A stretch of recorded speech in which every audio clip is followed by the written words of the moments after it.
Hello friends, welcome to master mind academy.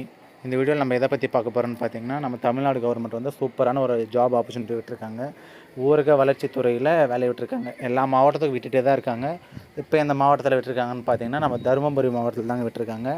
இது எதுக்குன்னா, office assistant and night வாட்ச்மேனுக்காக ஒரு vacancy 2 vacancy விட்டுருக்காங்க. இதுக்கு குவாலிஃபிகேஷன்லாம் என்னென்னு பார்த்தீங்கன்னா, நம்ம 8th பாஸ் பண்ணியிருந்தால் மட்டுமே போதும். வேறு எந்த குவாலிஃபிகேஷனும் தேவைப்படாது.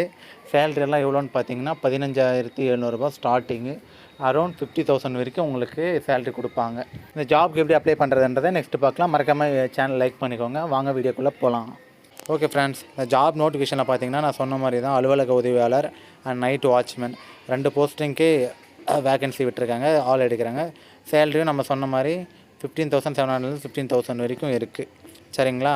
இதுக்கு ஏஜ் லிமிட்லாம் என்ன ப்ரோ? ஏஜ் லிமிட்லாம் என்னென்னு பார்த்தீங்கன்னா, 2023ல் உங்களுக்கு 18 ஏஜ் ஃபில்லாக இருக்கணும்.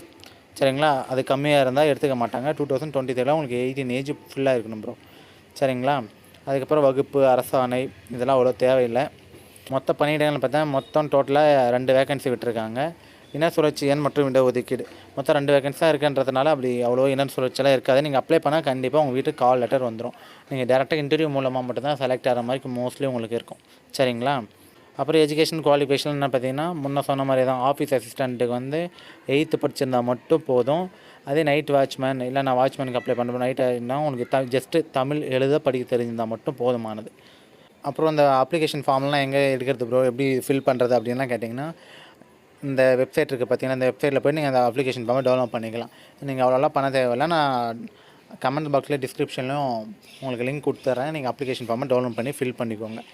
இது விண்ணப்பிக்கிறதுக்கு லாஸ்ட் நாள், அப்ளை பண்ணுறதுக்கு லாஸ்ட் டேட்டு பார்த்தீங்கன்னா 11th January 2024 5:45 அதுக்குள்ளேயும் அவங்களுக்கு கை கிடச்சிற மாதிரி நீங்கள் பார்க்கணும். முழுக்க ஆஃப்லைன் மூலிமா தான் அப்ளை பண்ணுற மாதிரி இருக்கும். சரிங்களா? இது நிபந்தனைகள் சேம் நான் சொன்னதான். எங்கே டவுன்லோட் பண்ணணும், என்ன பண்ணணும் அதுதான் போட்டிருக்காங்க. கண்டிப்பாக நீங்கள் அப்ளை பண்ணிங்கன்னா இங்கே போட்டிருக்காங்க பார்த்தீங்களா, கண்டிப்பாக நீங்கள் அப்ளை பண்ணிங்கன்னா உங்களுக்கு கால் லெட்டர் வீட்டுக்கு வந்துடும். சரிங்களா? 2 வேகன்சி தானே இருக்குது, நம்மளுக்கு கிடைக்குமா கிடைக்காதான் நீங்கள் அப்ளை பண்ணாமல் விட்டுறாதீங்க. கண்டிப்பாக கால் லெட்டர் வீட்டுக்கு வந்துடும். ஏன்னா எந்த விதமான எக்ஸ்பீரியன்ஸும் தேவை கிடையாது. இதுக்கு நீங்கள் டேரெக்டாக போய்ட்டு உங்கள் இன்டர்வியூவோட டேலண்ட்டை வச்சு தான் அவங்க முழுசாக உங்களை பிக்கப்பே பண்ணுவாங்க. சரிங்களா? நீங்கள் இன்டர்வியூவில் எப்படி பர்ஃபார்ம் பண்ணுறீங்களோ அதை பொறுத்து தான் உங்களுக்கு ஜாப் கிடைக்கிற வாய்ப்பு. நீங்கள் அப்ளை பண்ணுறதுலேயே ரிஜெக்ட் பண்ணிவிடுவாங்க. அந்த மாதிரி எந்த ப்ராசஸுமே கிடையாது. ஃபுல் அண்ட் ஃபுல் இன்டர்வியூ மூலமாக மட்டும்தான் உங்களுக்கு எதை பண்ணுவாங்க. கீழே இருக்க லிங்க் பண்ணி நோட்டிஃபிகேஷன் ஃபார்ம் ஓப்பன் பண்ணதுக்கு டவுன்லோட் பண்ணிட்டதுக்கப்புறம் அது எப்படி ஃபில் பண்ணணும்னு சொல்லிடுறேன். ஃபர்ஸ்ட் ஆஃப் ஆல் என்ன கேட்டிருக்காங்கன்னா, உங்கள் நேம் கேட்டிருக்காங்க. உங்கள் நேமை கரெக்டாக ஆதார் கார்டில் என்ன இருக்கோ அதே மாதிரி ஃபில் பண்ணிக்கோங்க. தமிழில் ஃபில் பண்ணணுமா இங்கிலீஷில் ஃபில் பண்ணணும்னு கேட்டிங்கன்னா, இங்கே தமிழில் தான் கேட்டிருக்காங்க. ஸோ நீங்கள் தமிழ்லேயே ஃபில் பண்ணிக்கோங்க, எதுவும் பிரச்சனை இல்லை. சரிங்களா? அதுக்கப்புறம் உங்கள் ஃபோட்டோ ஒன்று ஒட்ட சொல்லியிருக்காங்க. உங்களோட ஃபோட்டோ ஒன்று ஒட்டிடுங்க. அப்புறம் பாலினம் ஆனா மேல் ஆர் ஃபீமேல் அது கேட்குறாங்க, அது போட்டுக்கோங்க. அப்புறம் கீழே தந்தை, கணவர், பாதுகாவலர் பேரை கேட்டிருக்காங்க. மேரேஜ் ஆச்சுன்னா ஹஸ்பண்ட் நேம் போட்டுக்கோங்க. அப்படி மேரேஜ் ஆகாத பட்சத்தில் அப்பா நேம் போட்டுக்கோங்க. சரிங்களா? அப்படி இல்லைனா கார்டியன் நேம் நீங்கள் போட்டுக்கலாம். சரிங்களா? அப்புறம் பர்த் டேட் கேட்டிருக்காங்க, பிறந்த தேதி என்ன, உங்களுக்கு ஏஜ் அது பார்த்து ஃபில் பண்ணிக்கோங்க. நாள், மாதம், வருடம், வயது இதை போட்டிருக்காங்க. அப்புறம் மதம் கேட்டிருக்காங்க, ரிலீஜன் இந்துவா முஸ்லீமா கிறிஸ்டியனா அது பார்த்து அது என்னென்னு போட்டுக்கோங்க. அதுக்கடுத்து பார்த்திங்கன்னா வகுப்பு கேஸ்ட்டு கேட்டிருக்காங்க, எம்பிசியா எஸ்சியா ஆதி திராவிடர் வன்னியரா அது எதுன்னு கேட்டிருக்காங்க.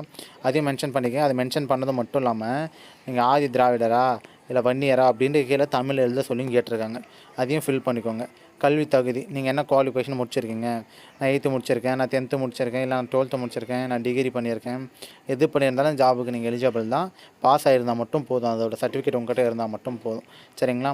போகும்போது மறக்காமல் சர்டிஃபிகேட்டு அந்த மார்க் ஷீட்டு இதெல்லாம் நீங்கள் கொண்டு போகிற மாதிரி இருக்கும். உங்களுக்கு ஒரு ஐடி ப்ரூஃபுக்காக ஆதார் கார்டு இல்லை ஓட்டர் ஐடி ரெண்டில் ஏதாச்சும் ஒன்று எடுத்துக்கிற மாதிரி இருக்கும்.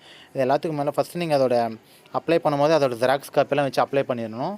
நேரில் நீங்கள் இன்டர்வியூ கண்டிப்பாக கால் லெட்டர் வரும். நேரில் நீங்கள் இன்டர்வியூக்கு போக சொல்ல எல்லா ஒரிஜினல் டாக்குமெண்ட்டும் நீங்கள் எடுத்துகிட்டு போகிற மாதிரி இருக்கும். ஏன்னா நேரில் டாக்குமெண்ட் வெரிஃபிகேஷன் நடத்துவாங்க. சரிங்களா? எல்லா டாக்குமெண்ட்டும் நீங்கள் ஒரிஜினலாக எடுத்துகிட்டு போகிற மாதிரி இருக்கும். அப்புறம் உங்கள் அட்ரஸ் கேட்டிருக்காங்க. இப்போ நீங்கள் கரண்ட்டாக இருக்க அட்ரஸ் என்ன அப்படின்ட்டு கேட்டிருக்காங்க. அது என்னென்னு பார்த்து நீங்கள் ஃபில் பண்ணிக்கோங்க. அதே மாதிரி நான் கரண்ட்டாக இருக்க அட்ரஸ் வேறு ப்ரோ, பர்மனெண்ட் அட்ரஸ் வேறு அப்படின்னா டிஃப்ரெண்ட்டாக ஃபில் பண்ணிக்கோங்க. அப்படி இல்லை ரெண்டுமே சேம் தான் அப்படின்ட்டா நீங்கள் ஒன்றும் பிரச்சனை இல்லை, ரெண்டுமே சேம் ஒரே மாதிரி நீங்கள் ஃபில் பண்ணிக்கலாம். அப்புறம் சொந்த மாவட்டம்னா அடுத்து பார்த்திங்கன்னா சொந்த மாவட்டம் நீங்கள் எந்த மாவட்டத்துலேருந்து அப்ளை பண்ணுறீங்க. தருமபுரினா தருமபுரி, சேலம்னா சேலம், அதை பொறுத்து நீங்கள் அப்ளை பண்ணிக்கலாம். சரிங்களா? அதுக்கப்புறம் என்ன கேட்டிருக்காங்க, உங்கள் ஃபோன் நம்பர் கேட்டிருக்காங்க, உங்களோட இமெயில் ஐடி கேட்டிருக்காங்க, வேலைவாய்ப்பு பதிவு விவரம், பதிவு எண் நாள், நீங்கள் வேலைவாய்ப்பு திட்டத்தில் அப்ளை பண்ணியிருக்கீங்களா இல்லையான்ற அப்ளை பண்ணிங்கன்னா அப்ளை பண்ணுன்னு போட்டுருங்க. அப்படி அப்ளை பண்ணலாம் நீல் மட்டும் போட்டு விட்டுருங்க, ஒன்றும் பிரச்சனை கிடையாது. சரிங்களா?